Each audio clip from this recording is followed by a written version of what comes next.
Hi అండి, welcome back to our channel. నేను మీ శైలు. నేను ఈరోజు అరటికాయ పొడి చేస్తున్నానండి. ఇలా ఒకసారి ట్రై చేయండి. ఈ టేస్ట్ అయితే మీకు తప్పకుండా నచ్చుతుంది.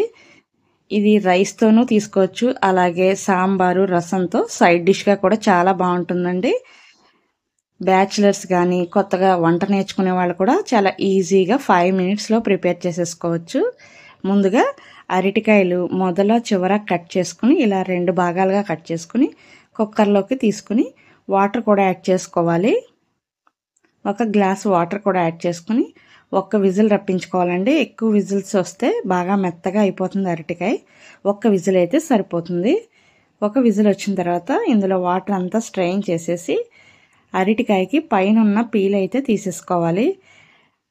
కుక్ చేయడం వల్ల ఈజీగా పీల్ అయితే వచ్చేస్తుందండి. ఇలా అన్నీ కూడా పీల్ తీసేసుకొని చిన్న చిన్న ముక్కలుగా కట్ చేసుకుని పక్కన పెట్టుకోవాలి.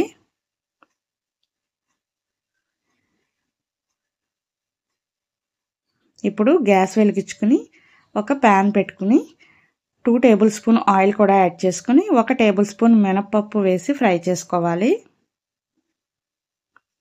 మినపప్పు ఫ్రై అయిన తర్వాత ఒక 4 పచ్చిమిర్చి చీలికలు కూడా యాడ్ చేసుకోవాలి.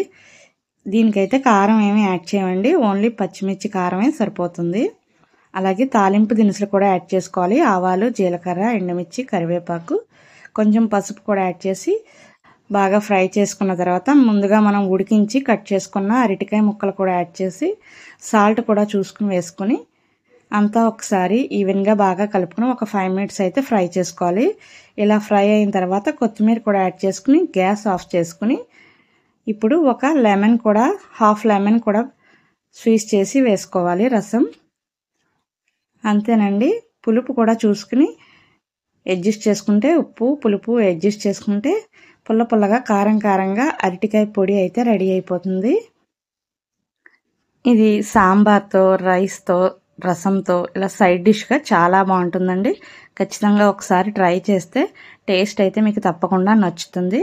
అలాగే ఈ వీడియో కనుక నచ్చితే లైక్ చేసి షేర్ చేసి కామెంట్ చేయండి. నా ఛానల్ని సబ్స్క్రైబ్ చేసుకుని సపోర్ట్ చేయండి. Thanks for watching.